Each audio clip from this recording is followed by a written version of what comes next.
네, 안녕하십니까. 국회 국무총리 인사청문특별위원을 맡은 정의당 박원석 의원입니다. 저는 지난 며칠간 황교안 후보자의 법무법인 태평양 재직 시절 전관예우 논란과 관련돼서 몇 가지 의혹을 제기했습니다. 황교안 후보자가 부산고검장을 끝으로 검찰에서 퇴임한 이후에 법무법인 태평양에 들어가서 재직하면서 17개월 동안 6건의 부산지검 사건을 수임함으로써 사실상의 우회적인 신종 전관예우 특혜를 누린 것 아니냐라는 의혹을 제기했고, 그리고 2012년 3월 28일 황교안 후보자가 서울중앙지법 관할의 상속회복 청구 사건을 수임했는데, 이것이 삼성 이건희 회장을 대리한 상속분쟁 사건이 아니었나는 그런 의혹 또한 제기했습니다. 아울러 어제는 황교안 후보자의 고액 수임료가 알려진 것보다는 1억 원 이상 많고, 특히 법무부 장관으로 지명된 이후에 1억 1,700여만 원에 이르는 급여와 수임료를 받아서 이것이 사실상 법무부 장관 취임에 따른 축하금 내지는 로펌의 보험료 성격의 돈이 아니었나라는 의혹을 제기했습니다. 이런 전관예우 의혹에 대해서 지금까지 황교안 후보자와 인사청문회 팀이 답변한 것은 불법은 없었다, 청문회에 출석해서 소상하게 밝히겠다라는 말 밖에는 없었습니다. 과연 불법이 없었는지 한번 따져보겠습니다.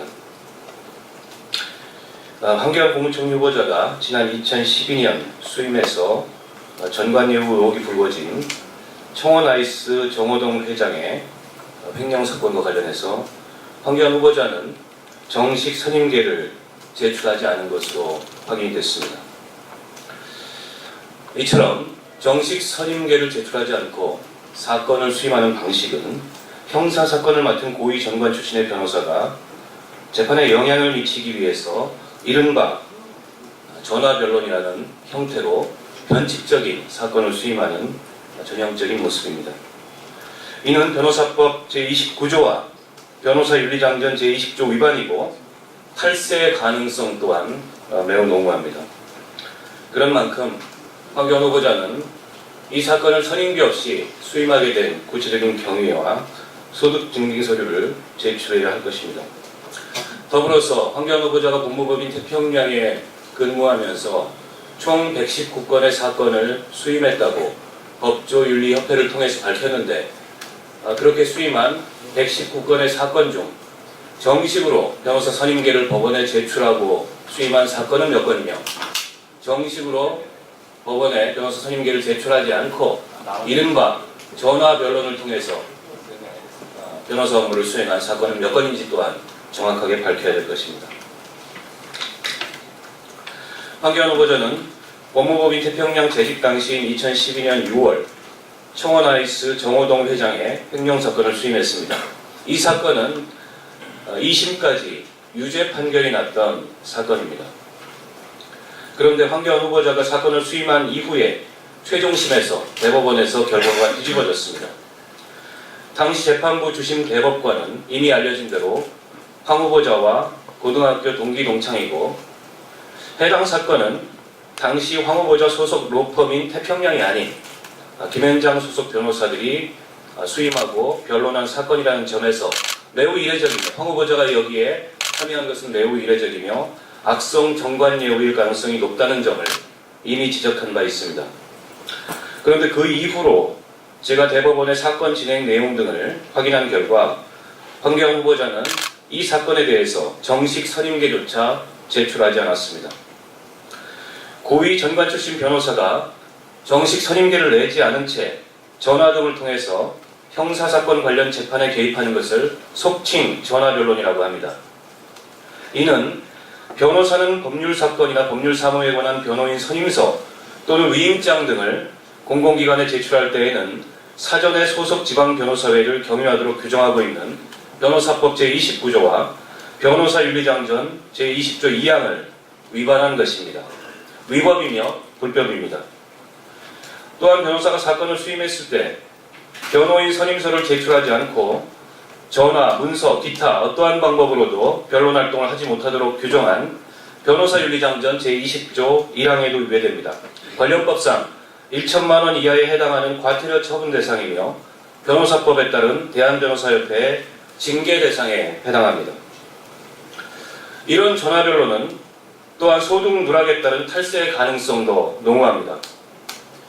지방 변호사회를 경유해야 하는 선임계를 내지 않음으로써 사건 수임의 흔적이 남지 않기 때문입니다.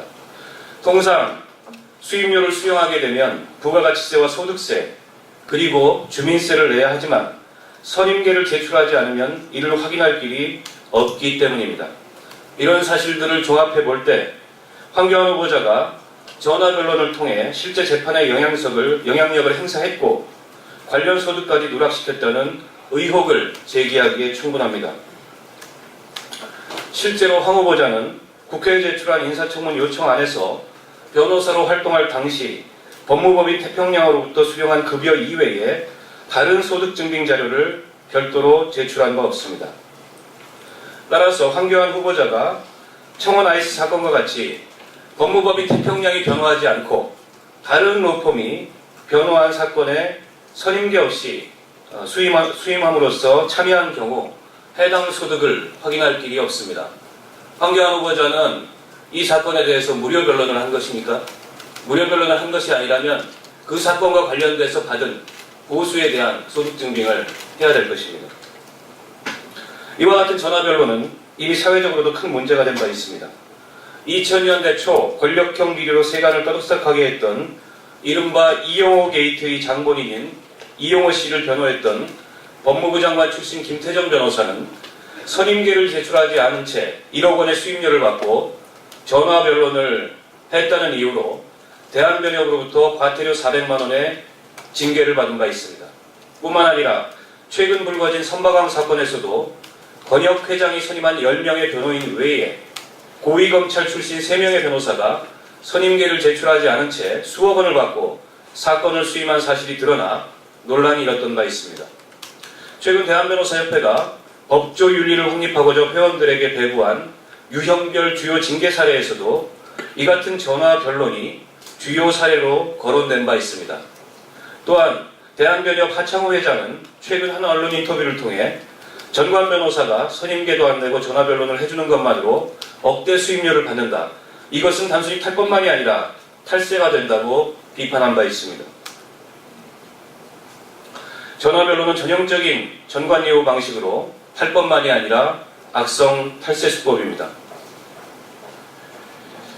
이와 같은 악성 탈세 수법이자 그리고 변호사법과 변호사윤리장전을 위반한 행위가 반복되었을 가능성도 있습니다. 그런 만큼 황교안 후보자가 변호사로 활동하던 시기 수임한 119건 모두에 대해서 선임계 제출 여부가 확인돼야 될 것입니다.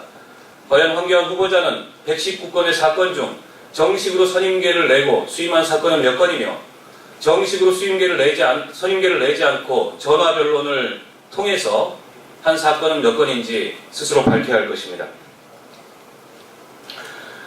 더불어 이와 같은 행위는 관련법 위반은 물론 최근 사회적으로 전관예우에 대한 지탄과 근절 노력이 계속되고 있는 것과도 배치됩니다.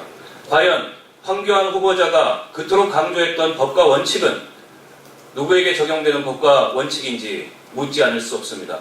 혹시 본인에게는 관대하고 타인에게만 엄격한 법과 원칙은 아닌지, 사회적 약자에게는 가혹하고 그리고 기득권자들에게는 한없이 너그러운 그런 법과 원칙은 아닌지 묻고 싶습니다.